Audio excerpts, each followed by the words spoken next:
Wanted to make a short video about people and competitiveness and how people can be when it comes to being competitive and the problems it causes.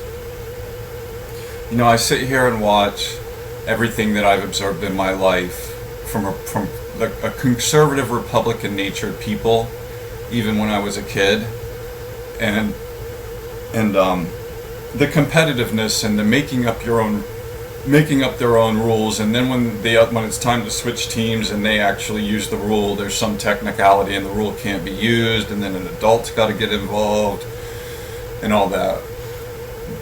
Example. When I was at Florida Sheriff's Youth Ranchers Association Cruth Camp, when it was a year-round program, it's not a program that you could have ever gotten in trouble. It's a preventative thing to try and help children who didn't have such great childhoods.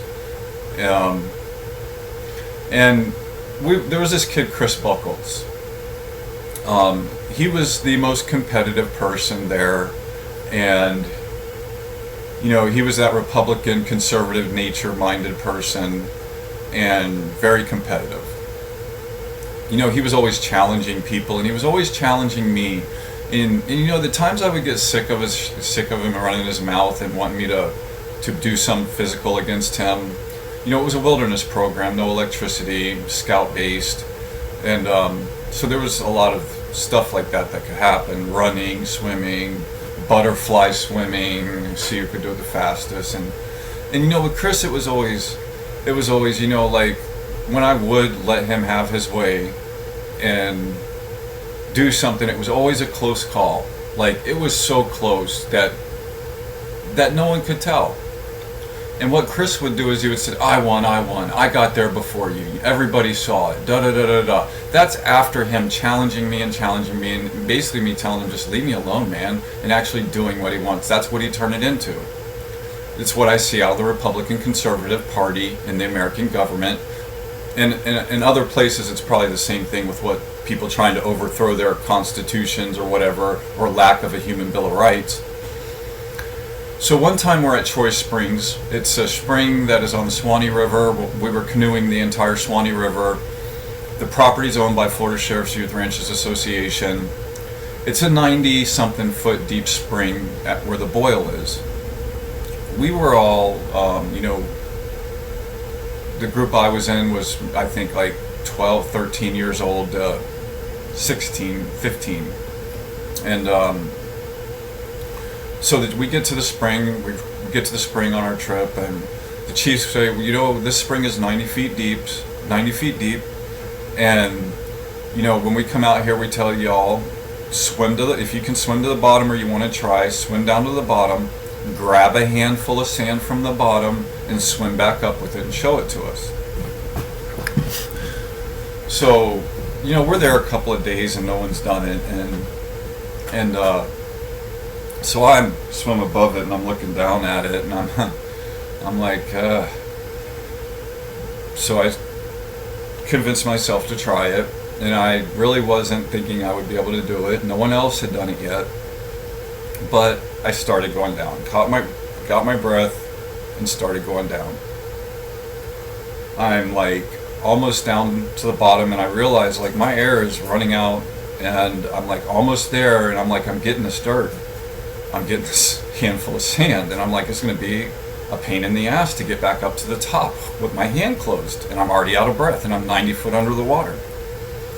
So I get down there, and I grab it, and I put my feet on this, shoot up as hard as I can, and I'm struggling to get to the top. I get halfway up, and I'm like, oh shit, I'm like, I'm out of breath.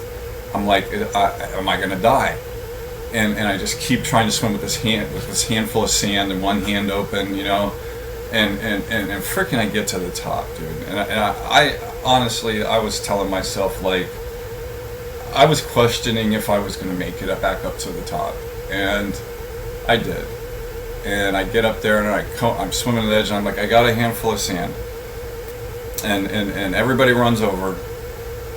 Chiefs come over, everybody runs over, and look, I open my hand, and Chris Buckles sits there and goes, you didn't go to the bottom, that's not from there.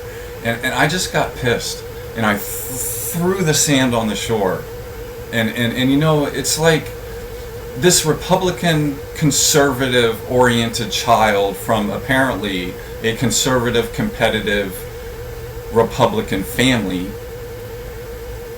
is going to ruin my moment when I did something because he has to be number one. He always has to be number one. He's always challenging people. He always beats a lot of people, but I did something that he couldn't do. And he didn't do it. And he was sure to ruin it for me.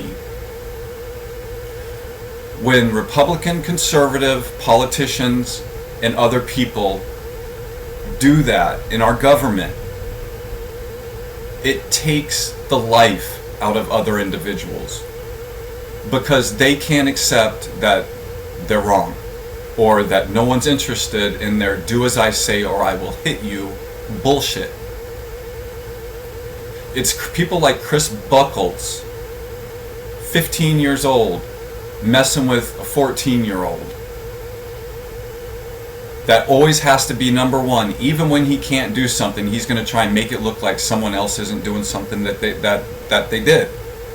And that's what the conservative, Republican, Christian, competitive natured America does. They try and get all the thunder they can and create all the thunder they can and then boast about what they've done. But when someone else does something good, they try and destroy that moment. That is the conservative, Christian, competitive bullshit nature.